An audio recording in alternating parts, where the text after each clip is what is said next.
2022 Mercedes-Benz C-Class First Drive Review. A cut above. The fifth-generation C300 not only makes its competitors feel outdated, it makes the larger E-Class feel a bit irrelevant. When the fourth-generation Mercedes-Benz C-Class debuted in 2013, it was dubbed a baby S-Class thanks to its class-above interior design and refinement. And while it's remained the aesthete's choice in the subsequent years, newer competitors offer better overall packages. Now there's a totally new C-Class yet again, and it's even more worthy of the baby S-Class descriptor. The 2022 C-Class exterior design is evolutionary and slots in well with the rest of the Mercedes lineup, though while it's handsome, I wish it were less boring. The biggest changes are the wider grille and horizontal taillights, and creases and prominent surfacing elements have been kept to a minimum. There are some super cool details like the repeating star pattern in the grille and the LED taillights graphics. Compared to the outgoing C-Class, the new model has a 1-inch longer wheelbase and is 2.5 inches longer overall. Open the doors, and you're yet again met with the best interior in the segment, one that punches above its class.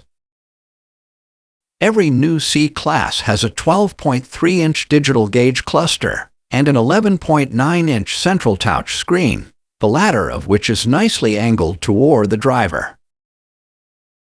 A sweeping trim panel shaped like an airplane wing can be had in a number of different finishes, with my favorite being the matte wood with inset aluminum lines. Certain trims like this car's metal weave replace the center console's standard piano black finish with a matching panel, which is a lot more interesting.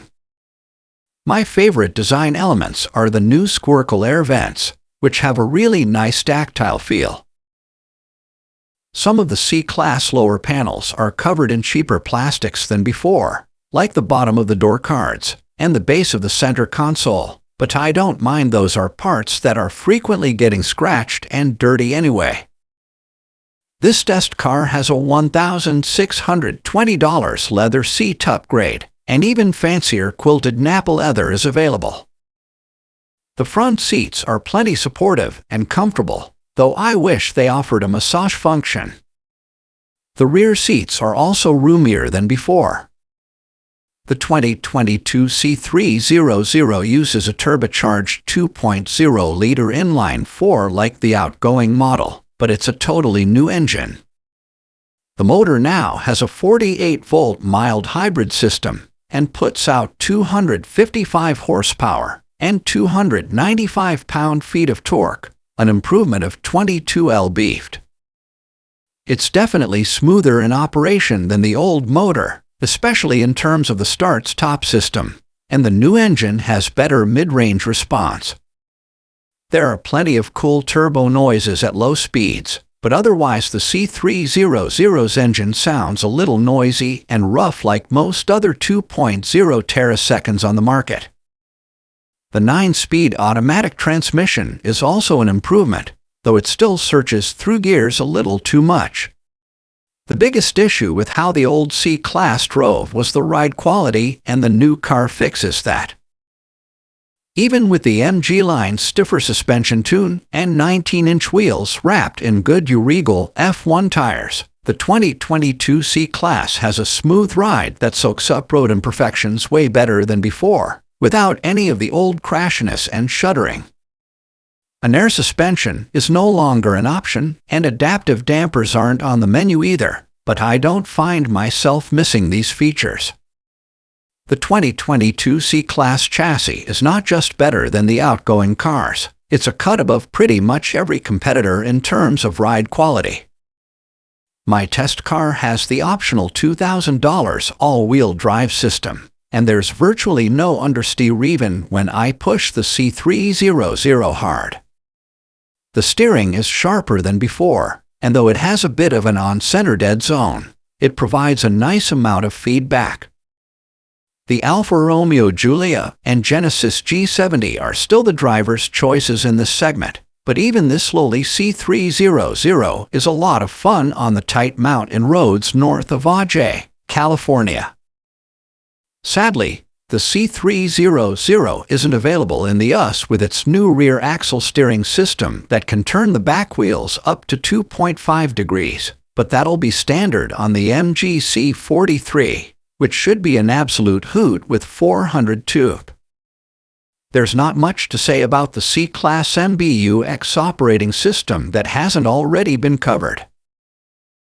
The center screen is slightly smaller than what you get on the S-Class, but its functionality is exactly the same, and it features the same great zero-layer display option. Every C-Class comes standard with wireless Apple CarPlay and Android Auto, a fingerprint sensor for controlling driver profiles, and the Hey Mercedes voice assistant. Mercedes augmented reality navigation is available, but while a head-up display is also optional, the C-Class sadly does without the huge HUD offered in the S-Class. The fancy features don't stop there.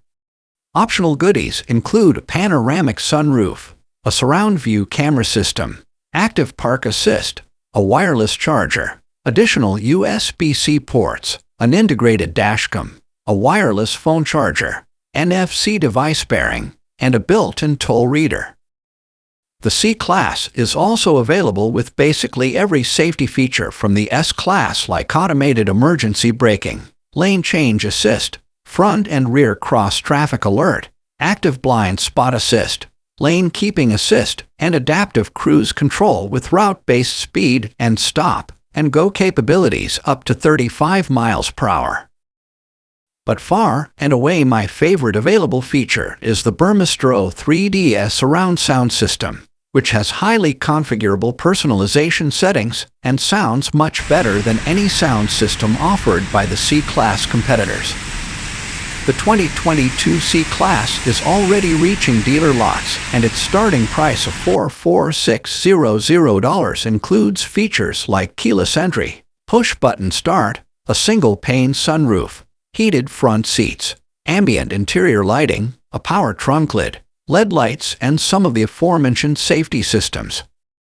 Fully loaded, my test car is $62070, which is a whole lot of scratch for a compact luxury sedan. But the new C-Class only feels like a compact in terms of size. It offers major value, and it's good enough to make the larger E-Class feel a bit irrelevant.